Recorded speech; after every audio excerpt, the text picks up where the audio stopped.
नमस्कार। देश की तमाम फटाफट खबरों में आपका स्वागत है। देश दुनिया की खबरों के लिए आपसे निवेदन कि यदि आपने हमारे चैनल को सब्सक्राइब नहीं किया तो कृपया करके आपके अपने चैनल को सब्सक्राइब करना ना भूलें। आप सब्सक्राइब करते हैं तो हमें हिम्मत होती है सही और सच्ची खबरें आप तक पहुंचाने की, वरना मीडिया में किसी के बयान को लेकर 10 दिन से लगातार चर्चाएं चल रही है, उसमें किसी और की चर्चा को स्थान ही नहीं मिल रहा है। तो क्या है आज की बड़ी खबर? जी हाँ, आपने प्लेन हाईजैक, कार हाईजैक, किसी का अपहरण ये तो सुना होगा, लेकिन किसी ट्रेन का अपहरण आपने सुना है? तो नहीं सुना तो जी हाँ, ये बड़ी खबर। पाकिस्तान में बलूच लिबरेशन आर्मी ने मंगलवार को एक पैसेंजर ट्रेन को हाईजैक कर लिया। बीएलए ने दावा किया कि उसके लड़ाकों ने जाफर एक्सप्रेस पर हमला कर कब्जा किया। 120 यात्रियों को बंधक बना लिया गया है। पाकिस्तानी अखबार द डॉन ने बलूचिस्तान सरकार के प्रवक्ता शाहिद रिंद के हवाले से रिपोर्ट दी है। शाहिद ने बताया कि क्वेटा से पेशावर जा रही जाफर एक्सप्रेस पर पहरो कुनरी और गदलार के बीच भारी गोलीबारी की खबरें हैं। इस दौरान कई सैनिकों की मौत की भी खबर है। क्वेटा से पेशावर जा रही ट्रेन पर पहरो कुनरी और गदालार के बीच भारी फायरिंग की खबर आई। इसके बाद इलाके में इमरजेंसी के आदेश जारी कर दिए। ट्रेन में 9 कोच थे, जिनमें 500 यात्री सवार थे। इसे हथियारबंद लोगों ने टनल नंबर 8 में रोक लिया। सरकार यात्रियों से संपर्क करने की कोशिश कर रही है। सरकार ने बताया कि मौके पर अफसरों को पहुंचने में मुश्किल आ रही है, क्योंकि यह पथरीला इलाका है। बजट सत्र के दूसरे दिन यानी आज राज्यसभा में कांग्रेस अध्यक्ष मल्लिकार्जुन खड़गे के बयान पर हंगामा हुआ। दरअसल डिप्टी चेयरमैन ने दिग्विजय सिंह को बोलने के लिए कहा, लेकिन खड़गे बीच में अपनी बात रखने लगे। इस पर डिप्टी चेयरमैन हरिवंश ने उन्हें टोका, कहा आप बहुत बोल चुके हैं। इस पर खड़गे ने कहा कि ये क्या डिटेक्टरशिप है, मैं हाथ जोड़कर आपसे बोलने की अनुमति मांग रहा हूँ। इस पर हरिवंश ने कहा कि अभी दिग्विजय सिंह के बोलने का मौका है, इसलिए आप बैठ जाइए।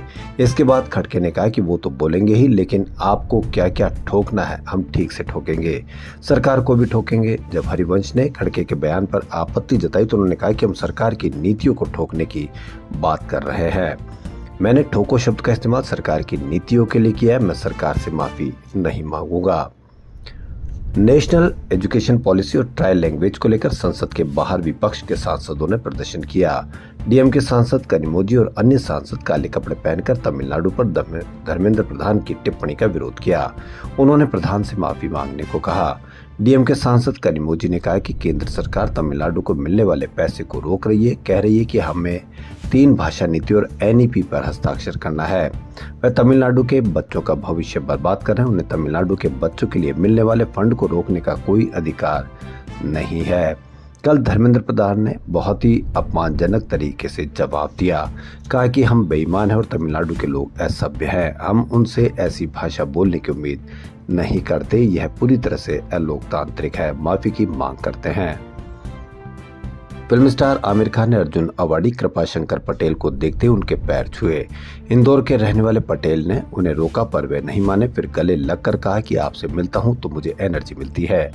कृपाशंकर पटेल सोमवार को मुंबई में आमिर खान के घर पहुंचे थे। एक्टर ने रेलवे के सभी पहलवानों को अपने घर पहुंचने पर स्वागत और सम्मान किया। 2 घंटे तक चली इस मुलाकात में भारत की कुश्ती को लेकर कई पहलुओं पर चर्चा हुई। पटेल ने आमिर को अर्जुन अवार्ड लेकर इंदौर लौटने का एक किस्सा भी सुनाया। यह सुनकर आमिर जोर जोर से हंसने लगे। कृपाशंकर पटेल को आमिर कुश्ती में अपना गुरु मानते हैं। कृपाशंकर ने उन्हें दंगल मूवी के लिए कुश्ती सिखाई थी। दंगल की शूटिंग के दौरान वे कुश्ती का अभ्यास किया करते थे। सीरिया के सबसे खूबसूरत शहर लताकिया और तारतूस वीरान है। सड़कों पर लाशें पड़ी है, मरने वाले ज्यादातर आम लोग हैं। हर तरफ एसटीएफ के लड़ाके दिख रहे हैं। मीडिया कवरेज न हो इसलिए लाशों को बिना शिनाख्त दफन कर रहे हैं। हमारे इलाकों में पानी और बिजली सप्लाई काट ली गई है। लोगों पर खुलेआम फायरिंग हो रही है। कई गांव वालों ने हथियार जुटा लिए और वे आर्मी से लड़ रहे हैं। लताकिया में रहने वाले अली महमूद अलावी समुदाय से लताकिया में बीते 6 मार्च से सीरियन फोर्स और अलावी फाइटर्स के बीच जंग चल रही है।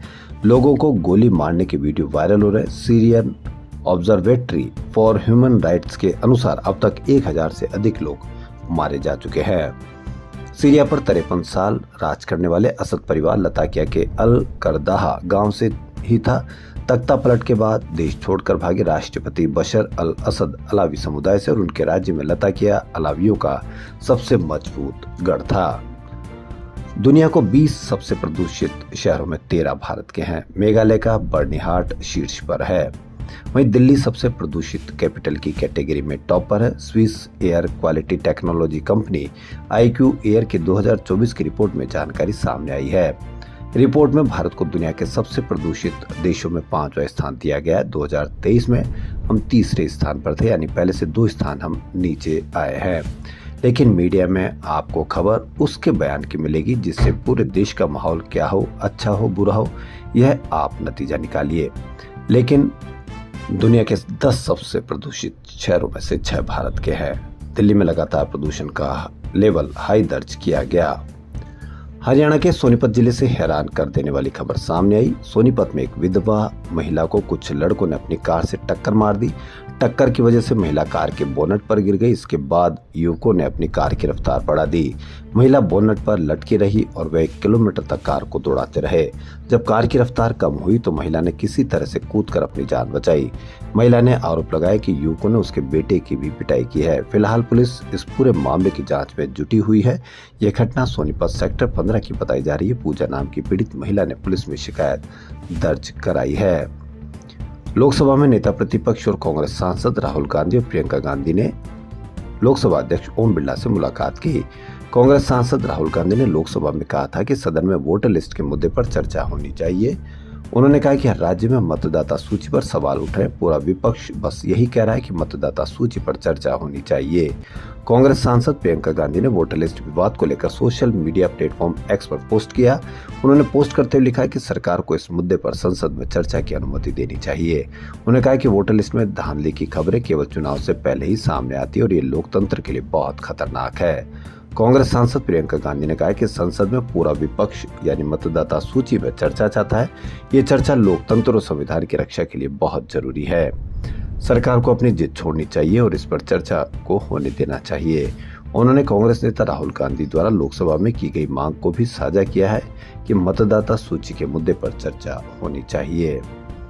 खबरों में फिलहाल इतना ही। यदि आपको देश और दुनिया की खबरें पसंद आ रही तो आपके अपने चैनल को सब्सक्राइब करना ना भूलें। धन्यवाद।